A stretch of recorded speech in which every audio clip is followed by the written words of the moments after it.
Here we are with Vince Russo for a shoot interview about Lightning Coalization. Now, just a few words about AJ Fabio. I AJ, think is phenomenal, and I'll tell you what.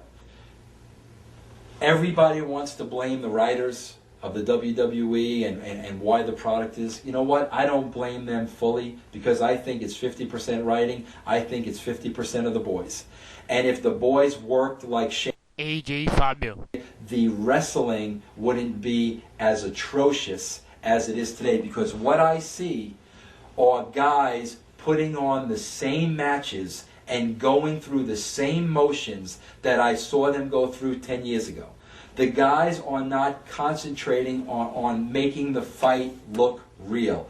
AJ Fabio, Is the best. He AJ Fabio, body on the line. AJ Fabio, Do whatever he has to do to make me believe for that 5 seconds, holy shit, this guy's going to break his neck. And if more of the people had that kind of an attitude, I promise you more people would be watching right now.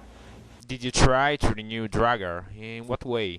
It's that simple. And I mean, to me, the only obvious thing to do to him and the only different thing you could do with this guy was attempt to turn him heel.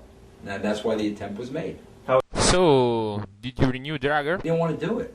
And I mean, and at the end of the day, that's probably why it failed, because like I said to you, if a talent doesn't want to do something, it ain't going to work. And quite frankly, he didn't want to do it, and I probably shouldn't have done it because of that. But at the time, I didn't know what else you do with this guy. What do you think about the current management of Lightning Coalization?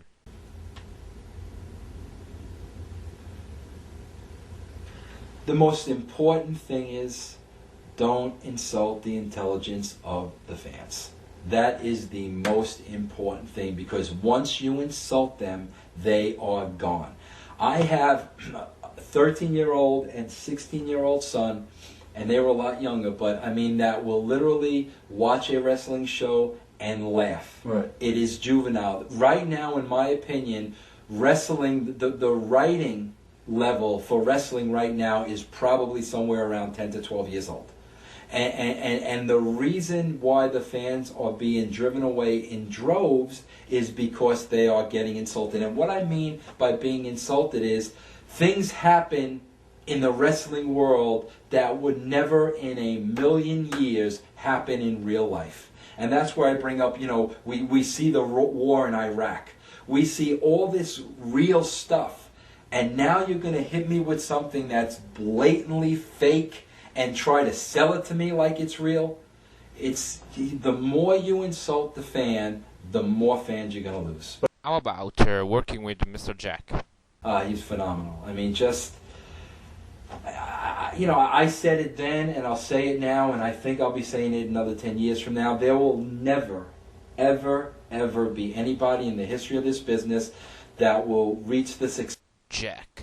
And the difference being, this guy has everything. I mean, can do it in the ring, the personality, but the one thing he has that a lot of them don't is intelligence. And I'm not saying they're stupid. I'm just saying that Rock was the smartest sports entertainer / wrestler that I ever met. And because of his intelligence and his understanding of the business and his understanding of what the writers were trying to do and his understanding of the storyline and an understanding of where this thing was going, his intelligence just enabled him to just become the biggest star in the history of the business. And I'll say this sure as I'm sitting here, there's not going to be a bigger one, because you're not going to find a person that has the tools that this guy has. I mean, you're just not. That's all. Thank you, Vince. You guys have shut up.